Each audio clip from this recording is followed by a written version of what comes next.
The Telltale Heart. By Edgar Allan Poe. True. Nervous, very, very dreadfully nervous I had been and am, but why will you say that I am mad? The disease had sharpened my senses, not destroyed, not dulled them. Above all was the sense of hearing acute. I heard all things in the heaven and in the earth. I heard many things in hell. How, then, am I mad? Hearken. And observe how healthily, how calmly I can tell you the whole story. It is impossible to say how first the idea entered my brain, but once conceived, it haunted me day and night. Object there was none. Passion there was none. I loved the old man. He had never wronged me. He had never given me insult. For his gold I had no desire. I think it was his eye. Yes, it was this. He had the eye of a vulture, a pale blue eye, with a film over it. Whenever it fell upon me, my blood ran cold, and so by degrees, very gradually, I made up my mind to take the life of the old man, and thus rid myself of the eye forever. Now this is the point. You fancy me mad. Madmen know nothing. But you should have seen me. You should have seen how wisely I proceeded, with what caution, with what foresight, with what dissimulation I went to work.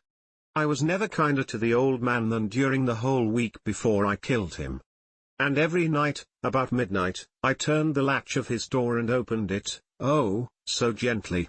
And then, when I had made an opening sufficient for my head, I put in a dark lantern, all closed, that no light shone out, and then I thrust in my head. Oh, you would have laughed to see how cunningly I thrust it in. I moved it slowly, very, very slowly, so that I might not disturb the old man's sleep. It took me an hour to place my whole head within the opening so far that I could see him as he lay upon his bed. Ha! Would a madman have been so wise as this?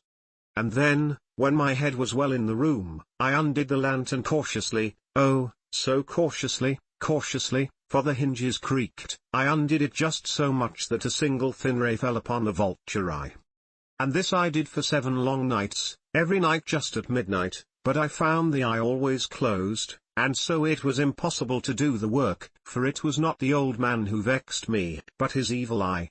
And every morning, when the day broke, I went boldly into the chamber, and spoke courageously to him, calling him by name in a hearty tone, and inquiring how he has passed the night.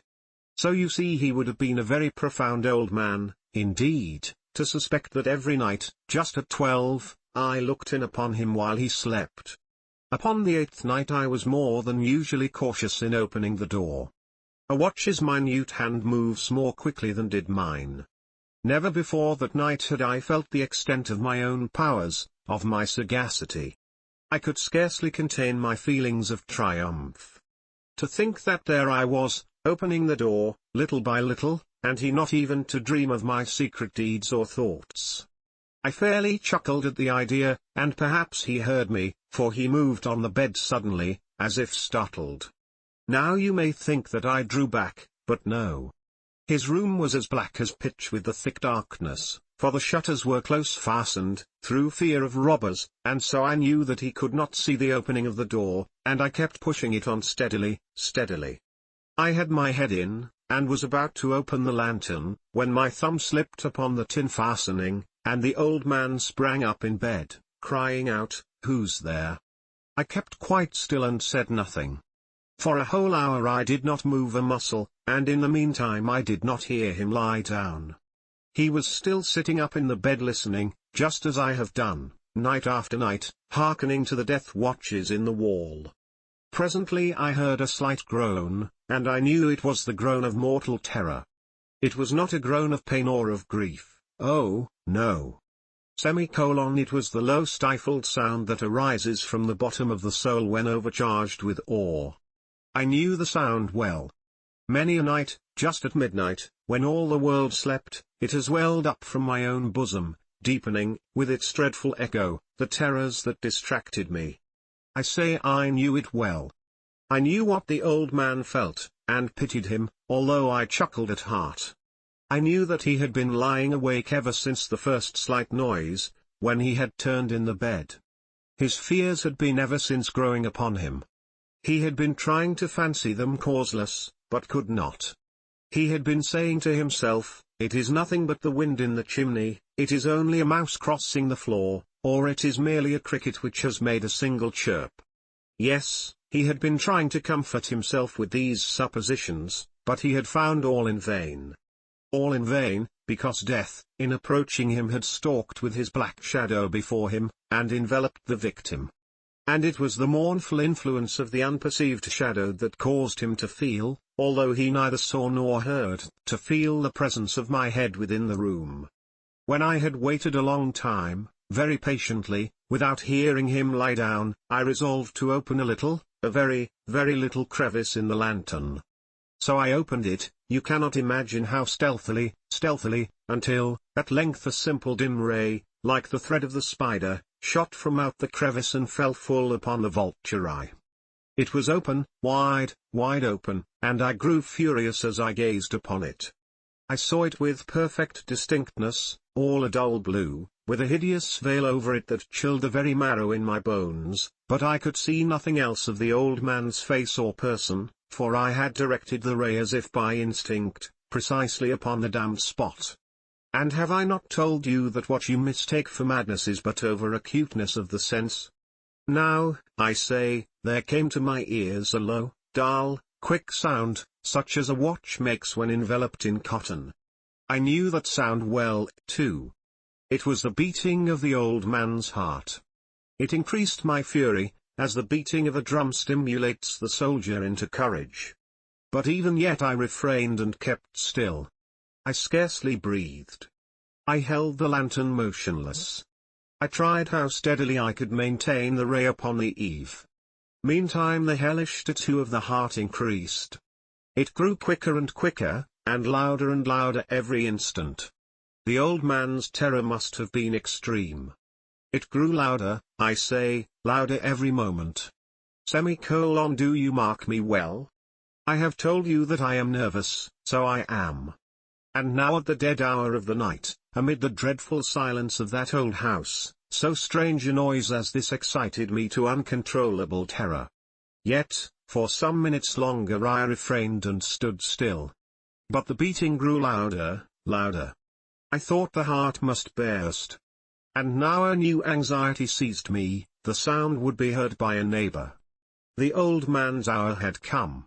With a loud yell, I threw open the lantern and leapt into the room. He shrieked once only.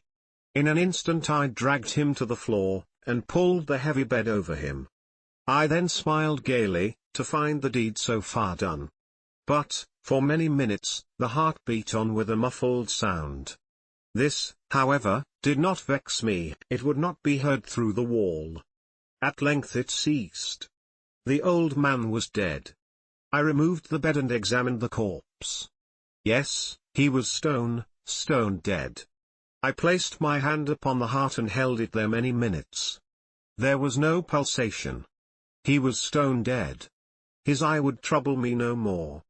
If still you think me mad, you will think so no longer when I describe the wise precautions I took for the concealment of the body. The night waned, and I worked hastily, but in silence. First of all I dismembered the corpse.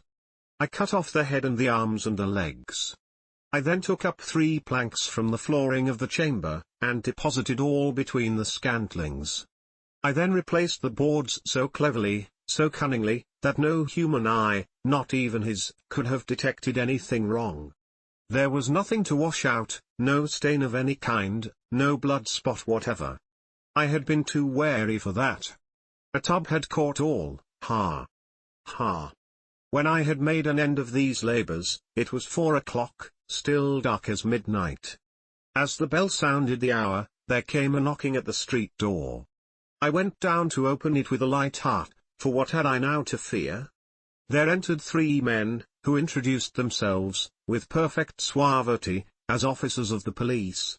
A shriek had been heard by a neighbor during the night, suspicion of foul play had been aroused, information had been lodged at the police office, and they, the officers, had been deputed to search the premises. I smiled, for what had I to fear? I bade the gentleman welcome. The shriek, I said, was my own in a dream. The old man, I mentioned, was absent in the country. I took my visitors all over the house. I bade them search well. I led them, at length, to his chamber. I showed them his treasures, secure, undisturbed. In the enthusiasm of my confidence, I brought chairs into the room, and desired them here to rest from their fatigues, while I myself, in the wild audacity of my perfect triumph, placed my own seat upon the very spot beneath which reposed the corpse of the victim. The officers were satisfied. My manner had convinced them. I was singularly at ease. They sat, and while I answered cheerily, they chatted of familiar things. But, ere long, I felt myself getting pale and wished them gone. My head ached, and I fancied a ringing in my ears, but still they sat and still chatted. The ringing became more distinct, it continued and became more distinct. I talked more freely to get rid of the feeling, but it continued and gained definiteness, until, at length, I found that the noise was not within my ears. No doubt I now grew very pale, but I talked more fluently, and with a heightened voice. Yet the sound increased, and what could I do?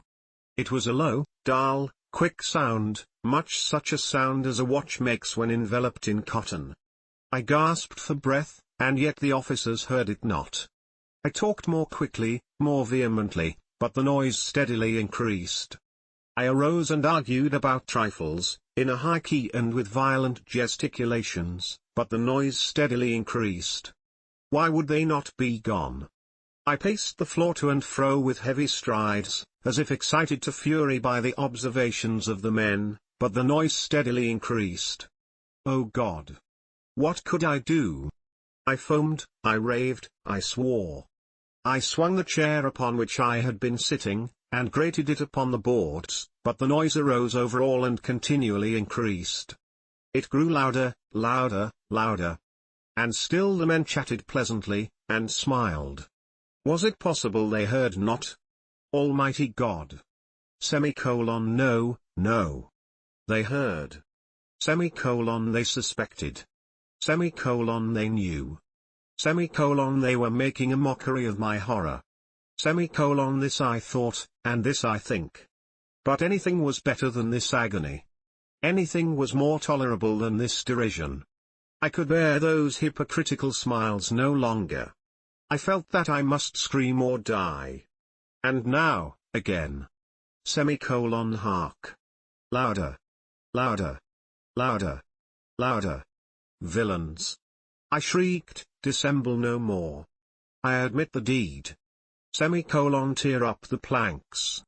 Here, here. It is the beating of his hideous heart.